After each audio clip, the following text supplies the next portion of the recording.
Ni vipi tutajenga jamii yenye nguvu? Katika hatua ya kwanza ni kujenga jamii yenye nguvu na umoja. Huwa alkhutwatu alula libinai almujtama' alislami, ndio hatua ya kwanza ya kujenga jamii ya Kiislamu, alladhi yatahammaluhu alkhilafa. Mambo yote hayo ambayo wanayabeba ni viongozi, imma alkhalifatu fi almasjid, alkhalifatu fi almujtama', alkhalifatu fi shari', alkhalifatu fi albayti. Viongozi ambao tunazungumzia ni kiongozi katika jamii, ni kiongozi katika Uislamu, ni kiongozi katika msikiti, ni kiongozi katika nyumba.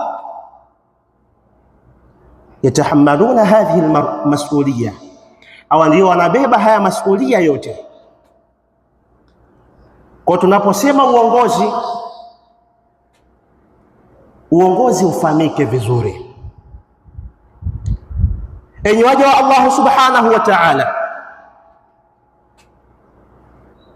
wa min alhuquqi alawlad, miongoni mwa haki za watoto.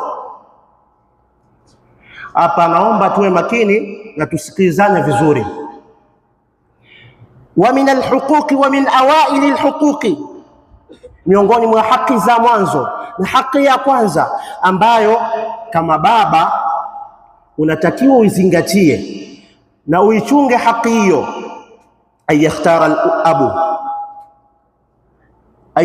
al-abu ummu auladihi, ni kwamba baba achague mama wa watoto wake.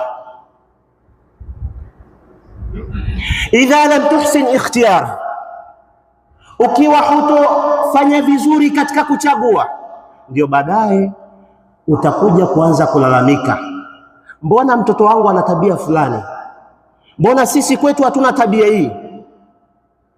Liannaka lam tuhsin al-ikhtiyar, hukufanya vizuri katika machaguzi. Katika kuchagua kwako hukumchagua mama ambaye atakuwa bora kwa watoto wako. Jambo la mwanzo hilo, kwamba wewe kijana ambaye hujaoa, hujaingia katika hili swala, haki ya kwanza kwa watoto wako uwachagulie mama ambaye ni bora.